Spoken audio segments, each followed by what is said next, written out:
الحمد لله رب العالمين والصلاة والسلام على سيد الأنبياء والمرسلين وعلى آله وصحبه أجمعين أما بعد فأعوذ بالله من الشيطان الرجيم بسم الله الرحمن الرحيم الحمد لله رب العالمين الرحمن الرحيم مالك يوم الدين إياك نعبد وإياك نستعين اهدنا الصراط المستقيم صراط الذين أنعمت عليهم غیر المغضوب علیہم ولا الضالین اما بعد الحمدللہ تفسیر قرآن کے ابتدائی 2 مجلسوں کا انعقاد مکمل ہو چکا. تیسری مجلس سے تفسیر کا سلسلہ ابتدا ہونے جا رہا ہے اور جس صورت سے اس سلسلے کی ابتدا ہم کریں گے وہ سورۃ الفاتحہ ہے. چنانچہ سورہ فاتحہ یہ مکی صورت ہے، مکے میں نازل ہوئی. مکی اور مدنی صورتوں کا معاملہ اس طرح ہے کہ جو صورتیں ہجرت سے پہلے نازل ہوئی ان کو مکی صورتیں کہا کرتے ہیں، اور جو صورتیں ہجرت کے بعد نازل ہوئی انہیں مدنی صورتیں کہا کرتے ہیں. اگرچہ وہ مدینہ میں نازل نہ ہوئی ہو، ہجرت کے بعد نازل ہو رہی ہے اور مدینہ میں نازل نہیں ہو رہی ہے، کسی اور دوسری جگہ پہ نازل ہو رہی ہے، تب بھی وہ مدنی صورت کہلائے گی. تو اس بات کی جو ہے رعایت کی جائے گی. اسی طرح بہت سی صورتیں ایسی ہے دونوں آیتوں پر مشتمل ہے، مدنی اور مکی، تو ان میں اکثریت کا اعتبار ہوگا. اگر اس کی اکثر آیتیں مکی ہے تو انہیں مکی صورت کہتے ہیں، اور اگر اکثر آیتیں مدینے میں نازل ہوئی ہے تو انہیں مدنی صورت کہتے ہیں. تو سورۃ الفاتحہ یہ مکی صورت ہے اور اسی سے قرآن کی ابتدا ہو رہی ہے. اسی طرح نماز کی بھی ابتدا اسی سے ہوتی ہے، اور یہی وہ صورت ہے جو مکمل طور پر سب سے پہلی صورت جو نازل ہوئی وہ سورۃ الفاتحہ ہے، اور شاید اسی وجہ سے اس کا نام فاتحۃ الکتاب رکھا گیا ہے، کتاب کی ابتدا کرنے والی صورت. اسی طرح سے اس صورت کے دیگر نام بھی آتے ہیں جو حدیث سے ثابت ہے. اسے ام القرآن کہا گیا ہے. کہتے ہیں کسی چیز کی اصل کو، کسی چیز کے مغز کو. اسی طرح ام الکتاب کہا گیا ہے. اسی طرح قرآن عظیم کہا گیا ہے. اسی طرح حدیث میں اس کو نماز تک کہا گیا ہے کہ قسمت الصلاۃ بینی و بین عبدی، جو ہے نماز کو جو ہے سورہ فاتحہ سے تعبیر کیا گیا ہے، تو نماز بھی اس کو کہا گیا ہے. اور گویا کہ یہ جو صورت ہے قرآن کی ابتدا اس سے ہو رہی ہے. اگرچہ اس سے پہلے کچھ آیتیں نازل ہوئی سورہ اقرا کی، مدثر کی، مزمل کی، لیکن مکمل صورت نازل نہیں ہوئی. مکمل جو صورت ہے سب سے پہلی وہ یہی صورت ہے. گویا کہ یہ پورا قرآن اس کا خلاصہ ہے اور یہ قرآن کا متن ہے. اس میں اللہ تعالی سے ہدایت کی دعا کی جا رہی ہے. اللہ تعالیٰ کی حمد و ثنا کے بعد، اور پھر بندہ جو ہے اس دعا کرنے کے بعد قرآن کو ہدایت کی نیت سے پڑھتا ہے تو گویا کہ الف لام میم سے لے کے ناس تک اس درخواست کا جواب دیا جا رہا ہے، اس دعا کو قبول کیا جا رہا ہے کہ جو سیدھا راستہ ہے وہ پورا قرآن ہے. تو پورے قرآن کا جو ہے مغز ہے یہ سورہ فاتحہ، متن ہے، اور پورا قرآن جو ہے اس کی تشریح ہے. اسی طرح اس کی فضیلت میں آتا ہے کہ آپ صلی اللہ علیہ وسلم نے فرمایا کہ قسم ہے اس ذات کی جس کے قبضے میں میری جان ہے، یہ سورہ فاتحہ ایسی صورت ہے کہ نہ تورات میں اس جیسی کوئی صورت نازل کی گئی، نہ انجیل میں، اور نہ زبور میں، اور نہ خود قرآن میں اس جیسی کوئی دوسری صورت ہے. یہ اس کا مقام ہے. اسی طرح بیہقی کی روایت ہے کہ سورہ فاتحہ یہ ہر بیماری سے شفا ہے. اسی طرح بخاری کی روایت ہے کہ قرآن کریم کی تمام صورتوں میں سب سے عظیم تر صورت سورۃ الفاتحہ ہے. تو یہ اس صورت کی فضیلت اور خصوصیات ہے. اور جو ہے سب سے پہلے بسم اللہ سے شروع کیا گیا ہے. بسم اللہ الرحمن الرحیم. شروع کرتا ہوں میں اللہ کے نام سے جو بہت مہربان نہایت رحم والا ہے. اور بسم اللہ کے قرآن کے جز ہونے میں اختلاف ہے. من جملہ سورہ فاتحہ میں 7 آیتیں تمام فقہا اور علماء کے نزدیک. اختلاف اس میں ہے کہ بسم اللہ سورہ فاتحہ کی آیت شمار کی جائے گی یا بسم اللہ کو چھوڑ کر جو صراط الذین انعمت علیہم غیر المغضوب علیہم ولا الضالین، یہ جو ایک آیت ہے اس کو 2 شمار کیا جائے گا. تو جو لوگ کہتے ہیں کہ بسم اللہ الرحمن الرحیم سورہ فاتحہ کا جز ہے تو ان کے نزدیک یہ پوری آیت ایک شمار ہوتی ہے. اور جو کہتے ہیں کہ وہ جز نہیں ہے، اللہ تعالیٰ کے نام سے شروعات کی گئی ہے برکت کے طور پہ، تو ان کے نزدیک یہ جو آیت ہے صراط الذین انعمت علیہم یہ ایک آیت ہے، اور باقی کی جو ہے وہ دوسری آیت شمار کرتے ہیں. یہ کوفہ والوں کا اور کوفہ کی جو قرات پڑھتے ہیں، اسی طرح امام ابو حنیفہ رحمۃ اللہ علیہ کا مسلک ہے. چنانچہ بسم اللہ سے جو ہے سورت کو جو ہے ابتدا کی گئی. بسم اللہ سے ابتدا کرنے کے پیچھے حکمت یہی ہے، مشرکین جو تھے وہ ہر کام جو ہے شروع کرتے وقت اپنے بتوں کا نام لیا کرتے تھے. یہ جاہلیت کی ایک رسم تھی. کوئی بھی کام کرتے تھے تو بتوں کے نام سے جو ہے اس کام کی ابتدا کرتے تھے. تو اس کی تردید میں جو ہے اللہ تعالیٰ نے سب سے پہلی آیت جو نازل فرمائی اقرأ بسم ربک الذی خلق، کہ آپ کے رب کا نام لے کر آپ کیا کیجئے، پڑھنا شروع کیجئے جس نے پیدا کیا. اور اسی طرح اس کے جو الفاظ ہے بسم اللہ الرحمن الرحیم، علماء کہتے ہیں کہ تمام اس سے پہلے جو کتابیں نازل کی گئی ان کو بھی اللہ کے نام سے ہی شروع کیا گیا. اور کچھ کہتے ہیں کہ بسم اللہ جو ہے اسی امت کے ساتھ خاص ہے. تو ان کے درمیان تطبیق اس طور پر ہے کہ اللہ کے نام ہی سے ما قبل کی تمام کتابیں شروع کی گئی، لیکن امت محمدیہ کی خصوصیت یہ ہے کہ بسم اللہ الرحمن الرحیم کے جو الفاظ ہے وہ اس امت کو دیے گئے. یہ اس امت کی خصوصیت ہے. چنانچہ آپ سیرت میں دیکھے گئے آپ صلی اللہ علیہ وسلم جو خطوط وغیرہ جب لکھواتے تھے تو ان الفاظ کو استعمال نہیں کرتے تھے، بسمک اللہم استعمال کرتے. پھر بعد میں جب یہ بسم اللہ الرحمن الرحیم جو ہے اس کا حکم دیا گیا تو پھر یہی طریقہ مسنون ہو گیا اور یہی الفاظ جو ہے مقبول ہو گئے. اسی طرح یہاں پر بسم اللہ کی جو تلقین کی گئی، قرآن کو بسم اللہ سے شروع کیا گیا، اللہ کے نام سے شروع کیا گیا، اور اسی کی تعلیم دی گئی کہ ہر اچھے کام کو بسم اللہ سے شروع کیا جائے. کثرت سے اس کی تعلیم دی گئی کہ کھاؤ تو اللہ کا نام لے کر کھاؤ، اور یہاں تک کہ دروازہ لگاؤ تو اللہ کا نام لے کر لگاؤ، کہ ہر اچھے کام جو ہے کرنے سے پہلے اللہ کا نام لے کر اس کی ابتدا کرو. اور آپ صلی اللہ علیہ وسلم نے فرمایا کل امر ذی بال لم یبدا بسم اللہ فہو ابتر. اسی طرح الفاظ آتے فہو اقتا، ہر ایسا ضروری کام اور اہمیت والا کام جو اللہ کے نام لیے بغیر آدمی شروع کر دے تو وہ کام جو ہے ناقص رہتا ہے. تو بسم اللہ بول کر آدمی گویا کہ ہر کام شروع کرنے سے پہلے اللہ تعالیٰ کی طرف رجوع کرتا ہے کہ اس کام کا جو ہے مکمل کرنے والا اللہ ہے اور اس کام کو انجام میں لانے والا وہ اللہ ہے. ہماری قوت اور ہماری طاقت کا اس میں کوئی دخل انداز نہیں. تو ہر چیز سے پہلے بسم اللہ کی تلقین کی گئی، اور اسی طرح اللہ کے نام کو بھی اس سے، قرآن کی جو صورت ہے اس کو بھی اسی سے شروع کیا گیا. اسی طرح آپ دیکھیں کہ بسم اللہ کے جو الفاظ ہے حتی الامکان اس کی کوشش کی گئی کہ اللہ کے نام سے شروع کیا جائے. اس لیے جو رسم عثمانی ہے اس کو لکھتے سمے بھی اس کا خیال رکھا گیا ہے.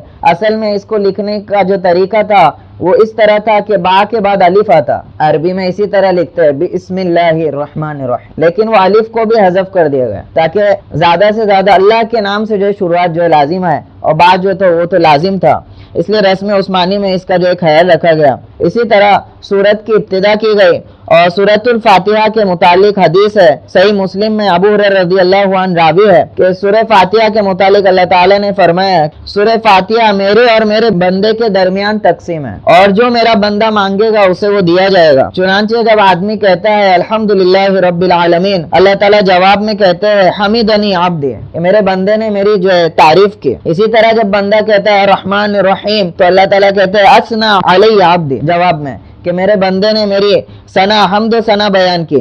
اسی طرح بندہ کہتا ہے مالک یوم الدین تو اللہ تعالیٰ جواب دیتے ہیں مجدنی عبدی، کہ میرے بندے نے میری بزرگی بیان کی. پھر جب بندہ کہتا ہے ایاک نعبد و ایاک نستعین تو اللہ جواب دیتے ہیں ھذا بینی و بین عبدی ولعبدی ما سأل.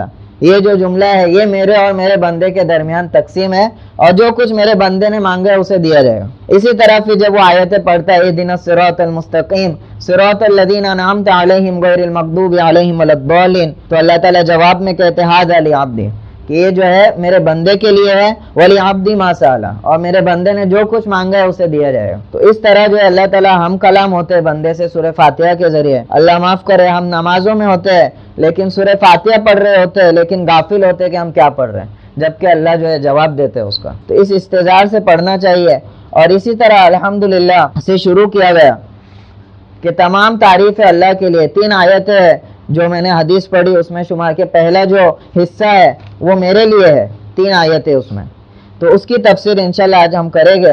اور سب سے پہلے اللہ تعالیٰ نے شروع کیا الحمدللہ، یہ تمام سب تعریف ہے اللہ کے لیے جو پالنے والا سارے جہاں کا ہے. الحمدللہ یعنی اس میں تمام تعریفوں کو اللہ کے لیے خاص کر دیا کہ آدمی جب اپنی نگاہیں اٹھاتا ہے تو طرح طرح کی مخلوقات اور طرح طرح کی خوبصورتی اس کی آنکھوں کے سامنے آتی ہے اور طرح طرح کے عجائبات اسے حیران کرتے ہیں. تو تمام مخلوقات کی اصل کی طرف اس جملے نے اشارہ کر دیا کہ جو مخلوق ہے اس کا کوئی کمال نہیں ہے، اس کے پیچھے کوئی بنانے والا ہے اور تمام تعریفیں اس کے لیے۔ ایک چھوٹے سے جملے سے اللہ تعالیٰ نے مخلوق پرستی سے ہٹا کر آدمی کو جو حقیقت امر ہے اس کی طرف متوجہ کر دیا۔ یہ تمام چیزوں کی طرف آدمی پریشان ہوتا ہے تو اس کی اصل جو بنانے والا ہے اس کی تعریف ہے حقیقت۔ تو چھوٹے سے جملے سے اللہ تعالیٰ نے مخلوق پرستی کو ختم کر دیا۔ اسی طرح جب تمام تعریف اللہ تعالیٰ کی ہے تو لائق عبادت بھی صرف وہی ہے۔ تو الحمدللہ کے ذریعے سے اللہ تعالیٰ نے توحید کا بھی پیغام دے دیا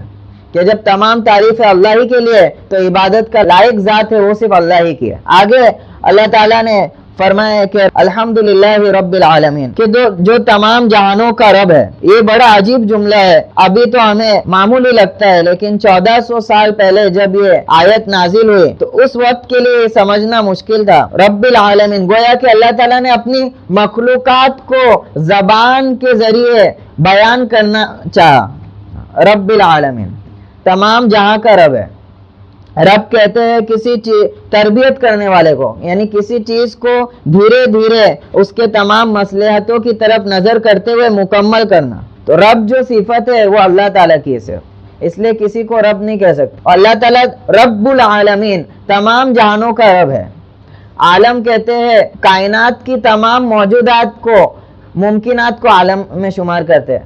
اس لیے جب فرعون نے پوچھا تھا قال فرعون وما رب العالمین، کہ رب العالمین کیا ہے، تو اس کے جواب میں جو موسیٰ علیہ السلام نے کہا رب السماوات والارض وما بینہما، کہ زمین و آسمانوں کا رب ہے اور جو کچھ اس کے درمیان ہے۔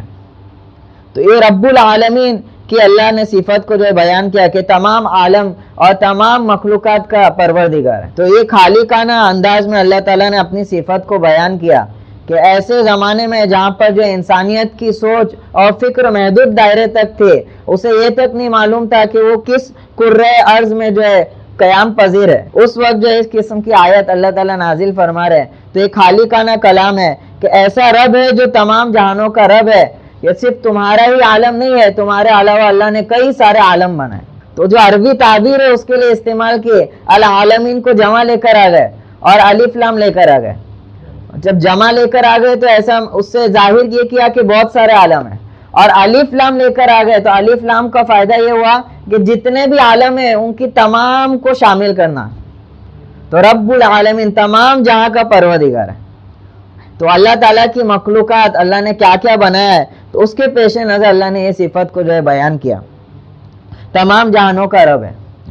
اور جہاں کتنے سارے ہیں اس کے بارے میں آتا ہے روایتوں میں 80,000 عالم ہے، عالم الملائکہ، عالم الجنس، عالم الجن، عالم الانس، اسی طرح طرح طرح کی جو ہے مخلوقات ہے۔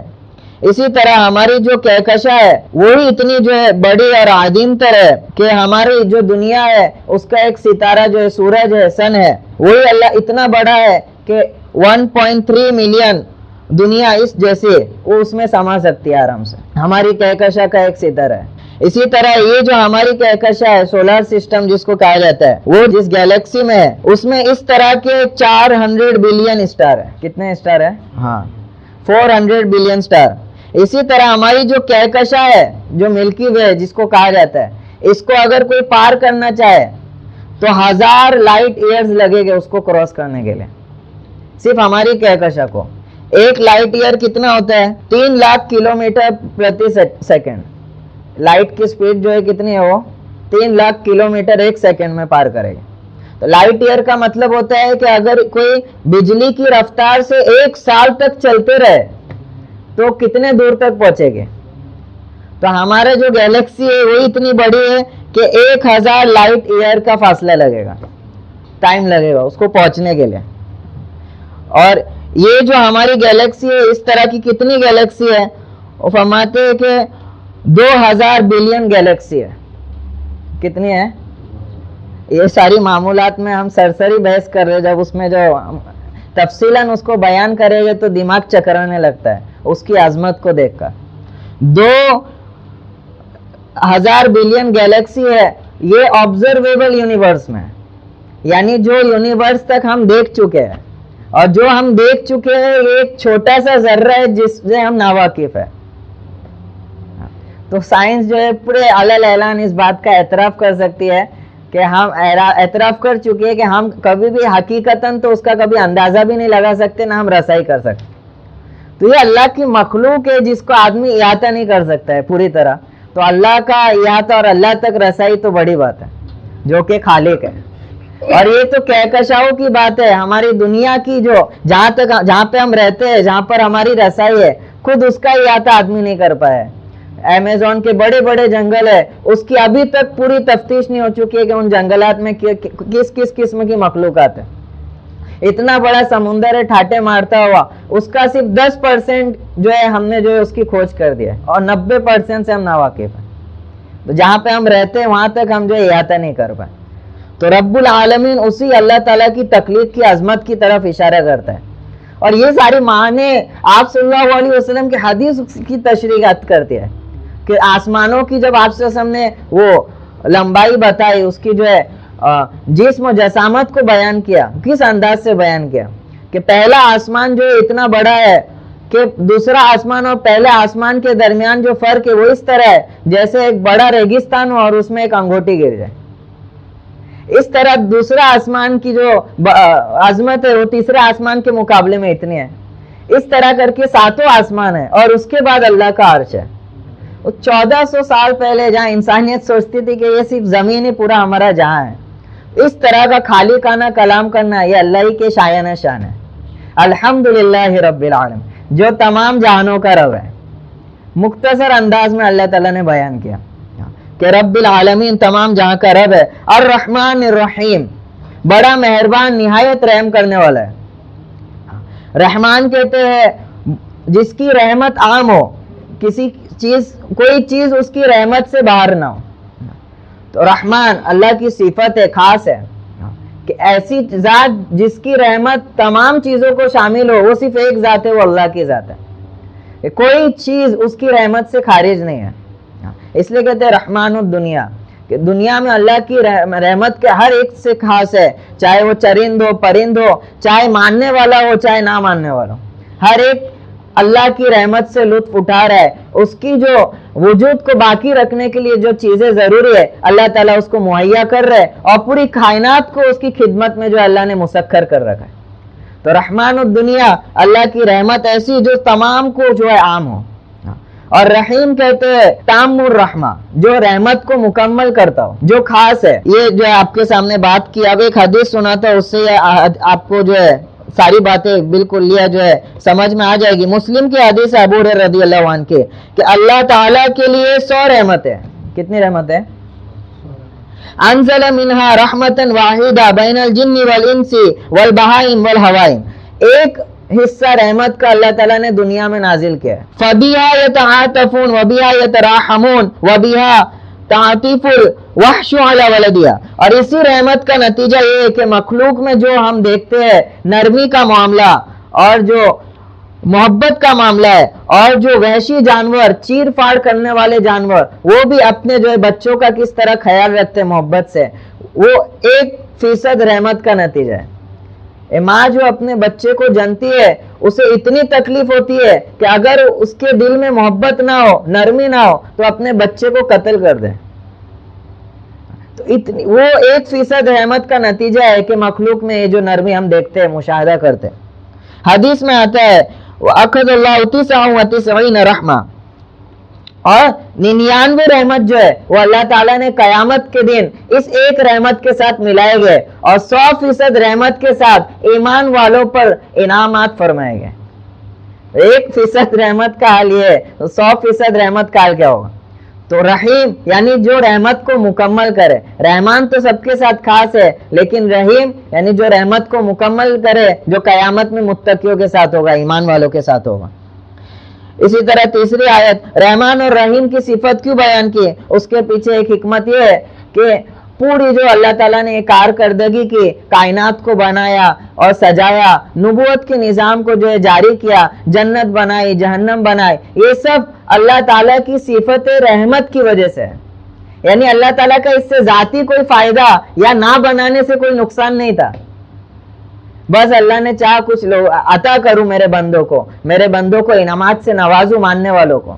تو اللہ کی رحمت کی جو صفت ہے وہ جو ہے اس تمام چیز کے پیچھے جو ہے سبب بنے. اللہ نہیں بناتے تو اللہ کو کوئی نقصان نہیں تھا. تو اس لیے یہ صفت کو بیان کیا. اسی طرح تیسری آیت جس پر اختتام کریں گے، مالک یوم الدین، جو روز جزا کا مالک ہے. یہ بھی اللہ کی تعریف میں بیان کیا گیا. دین یعنی بدلے کا دن، جس میں آدمی کو صلہ ملے.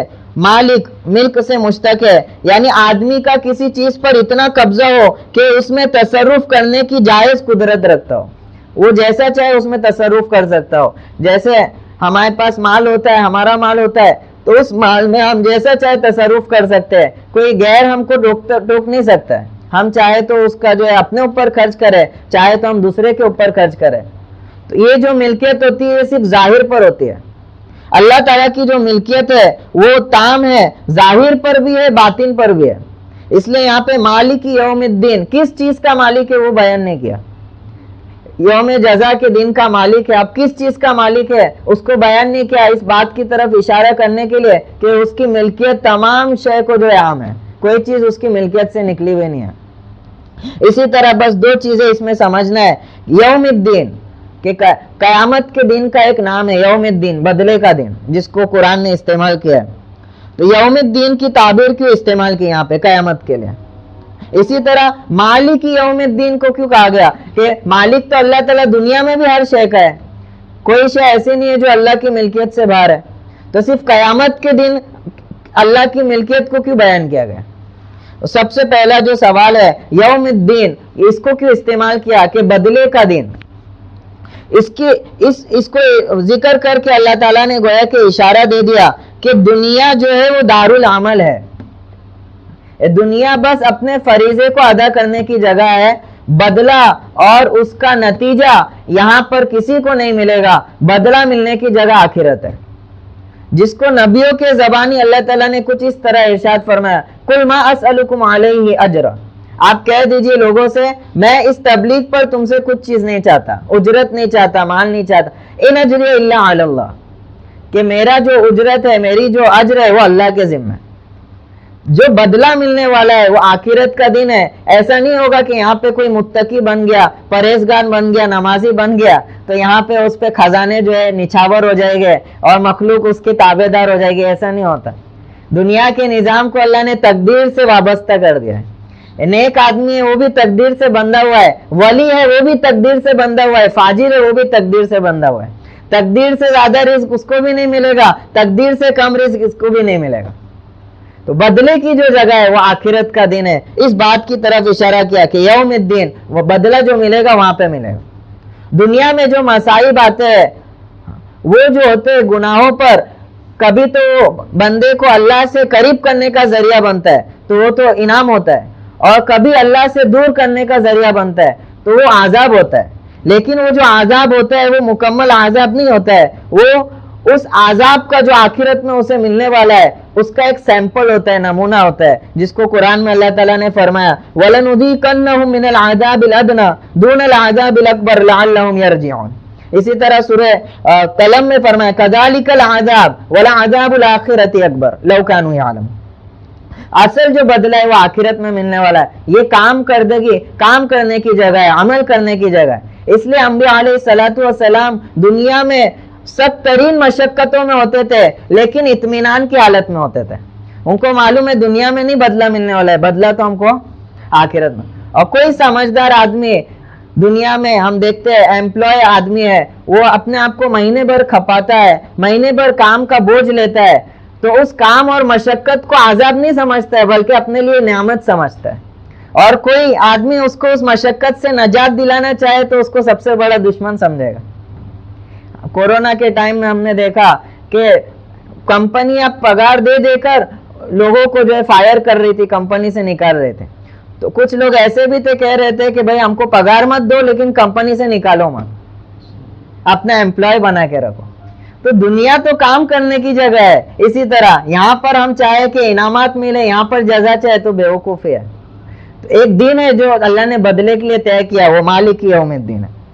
اگر بدلے کا دن نہیں ہوگا تب کیا ہوگا کہ کسی کو اپنا بدلہ نہیں ملے گا، ظالم کو ظلم کی سزا نہیں ملے گی، عادل کو انصاف کا بدلہ نہیں ملے گا، اور یہ ناانصافی ہو جائے گی جو اللہ کی ذات سے محیل ہے، جس کو اللہ نے فرمایا وَمَا يَسْتَوِي الْأَعْمَى وَالْبَصِيرُ، اندھا اور بینا یہ برابر نہیں ہو سکتے، وَالَّذِينَ آمَنُوا وَعَمِلُوا الصَّالِحَاتِ وَلَا الْمُسِيءُ، نیک عمل کرنے والے اور برا عمل کرنے والے برابر نہیں ہو سکتے، قَلِيلًا مَا تَذَكَّرُونَ إِنَّ السَّاعَةَ لَآتِيَةٌ، کہ بے شک قیامت کا دن آئے گا، لا ریب فیہا، اس میں کوئی شک نہیں، ولیکن اکثر الناس لا یؤمنون، لیکن اکثر لوگ اس کو نہیں سمجھ۔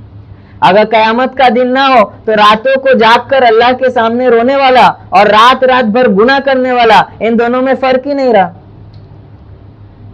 اپنے مال کو، اپنی صلاحیتوں کو دوسروں کے نفع کے لیے خرچ کرنے والا اور اپنے مال اور اسباب کو دوسروں کو تکلیف اور پریشان کرنے کے لیے خرچ کرنے والا، ان میں کوئی فرق ہی نہیں رہا، سب برابر ہو گئے۔ تو ایک دن آئے گا جو مالک یوم الدین، بدلے کا دن ہوگا، جہاں پر وَامْتَازُوا الْيَوْمَ أَيُّهَا الْمُجْرِمُونَ، مجرموں کو نیکوکاروں سے الگ کیا جائے گا۔ تو قیامت کی عقلی دلیل بھی گویا کہ اللہ نے اس چھوٹے سے جملے میں دے دیا کہ قائم کیوں ہونا ضروری ہے، قیامت کو یوم الدین سے موسوم کیے، اور اس گویا کہ اس میں دلیل بھی ہوگی کہ قیامت کا وقوع کیوں ضروری ہے۔ اور مالک کہہ کے اللہ نے اشارہ اس طرف کیا کہ قیامت کے دن روز جزا کا مالک ہے، کہ دنیا میں تو اللہ تمام چیزوں کا مالک ہے اور آخرت میں بھی ہے، لیکن آخرت کا کیوں ذکر کیا کہ دنیا میں اللہ تعالیٰ نے جو بندے کو تھوڑا سا اختیار دے رکھا ہے، جو کہ اس کی آزمائش ہے، لِيَبْلُوَكُمْ فِي مَا آتَاكُمْ، تاکہ وہ تمہیں آزمائے ان چیزوں میں جو تمہیں دیا گیا ہے۔ تو تھوڑی سی ملکیت ہے آدمی کی، چند زمین کے ٹکڑے پر، چند سکوں پر سونے چاندی کے، اور اس میں اس کی آزمائش ہے، جس میں وہ مغرور ہو کر بھول جاتا ہے اور کہنے لگتا ہے قَالَ إِنَّمَا أُوتِيتُهُ عَلَىٰ عِلْمٍ عِندِي، یہ تو مجھے اپنے علم کی وجہ سے ملا۔ وہ غرور کو چھوڑنے کی وجہ سے اللہ تعالیٰ آیت میں فرما رہے مالک یوم الدین، یہ جو تھوڑا بہت اختیار ہے یہ دنیا کی حد تک ہے، ایک ایسا دن آئے گا جب پوری کے پوری اختیار اللہ سب سے چھین کر اپنے ساتھ خاص کر لے گا، جس کو اللہ نے اس آیت میں جو ارشاد فرمایا لمن الملک اليوم للہ الواحد القہار، آج کے دن کس کی ملکیت ہے؟ للہ الواحد القہار، تنہا تنہا اللہ کی ملکیت ہے۔ یوم لا تملک نفس لنفس شیئا، کہ کوئی نفس کسی نفس کے ذرہ برابر کام نہیں آئے گا، ملکیت ہی سلب کر دے گا، سفارش بھی نہیں کر سکے گا۔ دنیا میں تو آپ یہاں پہ کسی کی سفارش کر دو، تھوڑا آپ کے پاس پیسہ ہے، کوئی بھوک ہے، اس کو کھانا ہے، قیامت میں بیٹے تک کو آپ ذرہ برابر نفع نہیں پہنچا سکتے، پوری ملکیت سلب کر دے گا، صرف اللہ کی ملکیت ہوگی۔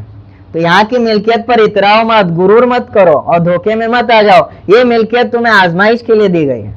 تو اس بات کی طرف اللہ تعالیٰ نے اشارہ کر رہا ہے مالک یوم الدین۔ یہ 3 آیتیں تھی جو اللہ تعالیٰ کے ساتھ خاص تھی، اس کی تفسیر مکمل ہوئی الحمدللہ۔ اللہ تعالیٰ ہم کو اس کو سمجھنے کی توفیق دے، اس کی برکات سے ہم سب کو مستفید فرمائے، آمین آمین۔ وآخر دعوانا الحمدللہ رب العالمین۔ سبحان اللہ والحمد للہ۔